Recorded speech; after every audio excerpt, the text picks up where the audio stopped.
Quin és el veritable moment que viu l'atletisme a la nostra comarca? Aparentment és bo, però la tendència és a la baixa. Costa molt trobar nous mecenes que vulguin tirar endavant cites esportives de caire privat. No en va, ja havia passat anys enrere a Vilassar de Mar, amb el restaurador i rècord Guinness Justo Ruiz, amb la seva mítica cursa popular. Anys daurats per a un esport que creixia als carrers i que va viure els seus millors moments amb la presència de Benito Ojeda.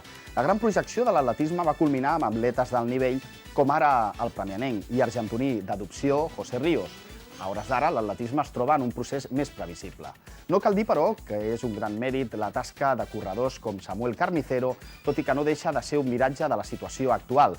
En aquest sentit, val a dir que Carnicero contribueix, però, a l'expansió d'aquest esport arreu de la nostra comarca. De fet, l'atleta de Calella va proclamar-se el passat diumenge subcampió d'Espanya als 400 tanques en els campionats d'Espanya júniors disputats a Calvià, a Mallorca.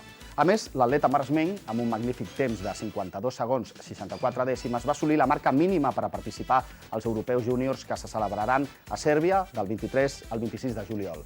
Segons informa diarimaresma.com, aquesta mateixa marca suposa, a més, un nou rècord absolut del Maresme en els 400 metres tanques i també li dona el passaport per a prendre part als campionats d'Espanya absoluts que es disputaran a l'Estadi Olímpic de Barcelona els propers 1 i 2 d'agost. En suma, des d'aquesta secció d'opinió donem l'enhorabona a Samuel Carnicero i li agraïm, per sobre de tot, el seu esforç per convertir-se, sense adonar-se'n, en sant i senya d'una nova fornada de corredors que